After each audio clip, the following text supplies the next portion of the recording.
Halo para pendengar dimanapun kalian berada. Di video kali ini saya tertarik untuk ngebahas seluruh lantai yang ada di Nazarik, sekalian ngebahas tentang sejarah awal ketika Ainz mendapatkan Nazarik. So, mari kita mulai. Sejarah mengenai asal-usul Ainz mendapatkan Nazarik bisa kalian baca di Overlord Blu-ray Special 4 dan 6. Awalnya, Guild Ainz masih bernama Nine on Gold, lalu kemudian Touch Me merasa cukup untuk menjadi leader dan berniat mencari leader baru untuk guild mereka. Terpilihlah Ainz sebagai leader berikutnya dan merubah nama guild yang awalnya Nine on Gold menjadi Ainz All Gone. Sebelum berganti nama, Nishiki Enrai sempat memberikan informasi kepada seluruh member bahwa dia menemukan sebuah dungeon baru yang belum pernah dimasuki sebelumnya. Dungeon itu terletak di dalam rawa-rawa beracun yang berada di area Helheim. Sebagai aktivitas pertama setelah pergantian nama, semua orang pun setuju untuk menaklukkan dungeon yang Nishiki Enrai temukan tadi. Singkat cerita, semua member guild pun hampir sampai di pintu masuk Nazarik. Momonga mulai membagi beberapa member guild menjadi beberapa kelompok dan menunjuk beberapa orang untuk berjaga di pintu masuk. Nishiki Enrai kemudian membagikan gulungan berisi informasi data monster yang ada di area sekitar. Lalu kita diberitahu kalau rata-rata monster yang ada di dalam dungeon berada di level 80 hingga 90-an. Ketika mereka masuk, terdapat 5 patung yang menyambut mereka di dalam. Akhirnya Tabula Smaragdina menyadari kalau dungeon yang mereka masuki saat ini adalah tipe dungeon serangan beruntun, yang mana harus diselesaikan dengan 5 party. Punit Tomoe pun mengajukan beberapa nama yang dibagi ke dalam 5 party dan semua party berdiri di depan patung-patung itu. Patung itu mulai berbicara dan memperkenalkan diri mereka sebagai Five Ruler. Memasuki pintu yang ada di depan mereka, seluruh party pun terteleport ke lantai yang berbeda. Singkat cerita, sekarang semua party sudah bertarung melawan boss monster di setiap lantai. Di lantai gunung berapi, mereka melawan monster berbentuk naga dengan nafas petir, dan di lantai danau bawah tanah, mereka melawan monster kalilawar putih. Dari semua lantai, berhubung kelompok Momonga adalah yang terakhir masuk, maka party Momonga akan melawan boss monster yang paling kuat. Party Momonga kemudian memasuki ruangan boss dan berada di dalam tempat seperti Kolosium. Di sini mereka menghadapi boss monster yang tampak seperti patung Nioh yang marah dengan 6 tangan yang mirip seperti Asura. Singkat cerita, semua boss sudah dikalahkan. Momonga dan seluruh party pun mulai memasuki ruang tahta yang ada di lantai 6 dan mendapatkan reward atas keberhasilan mereka menaklukkan Nazarik.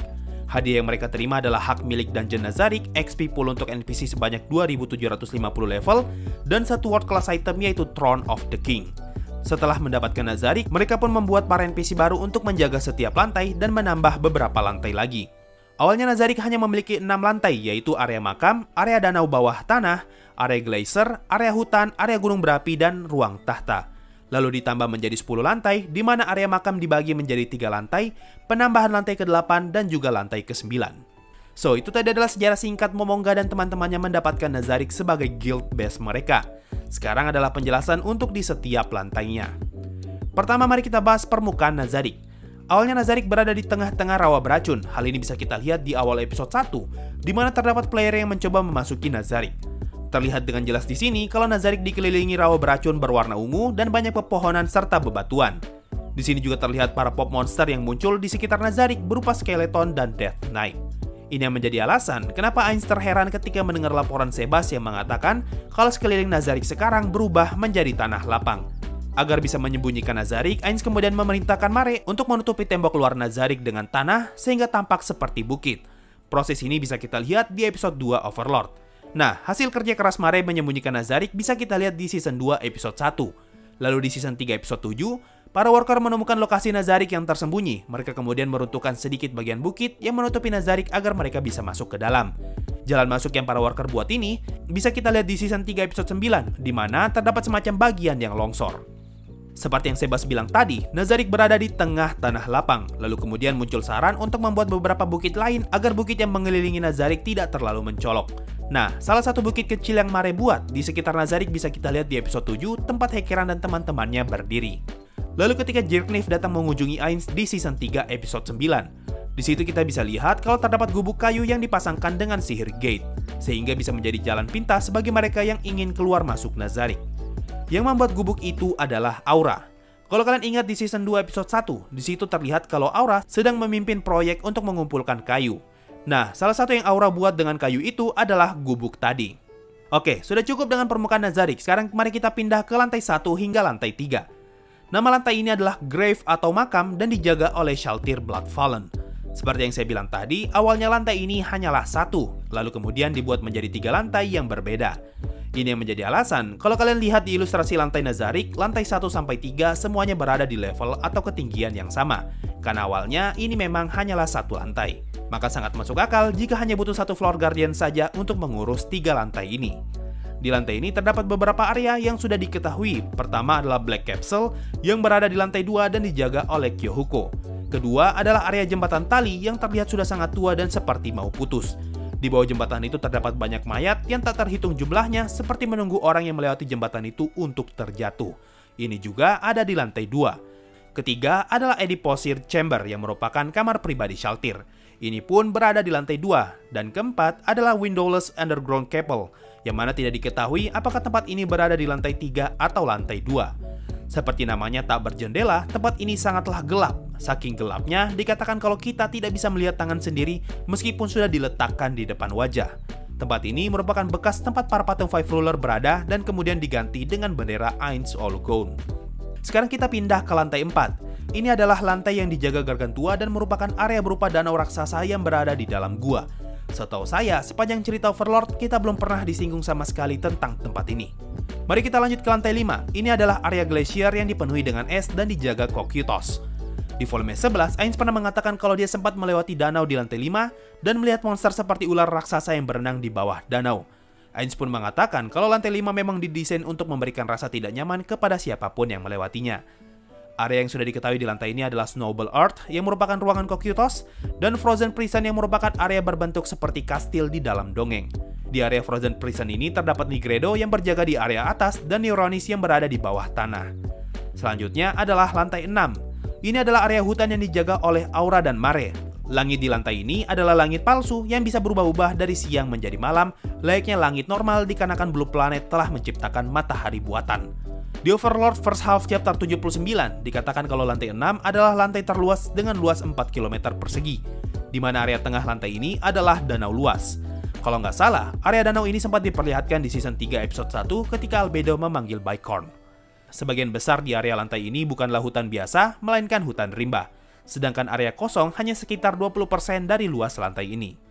Untuk area yang sudah diketahui adalah Amphitheatrum, yaitu gedung berbentuk kolosium dan berada di tengah area kosong lantai 6. Kemudian adalah pohon raksasa yang merupakan tempat Aura dan Mare berada.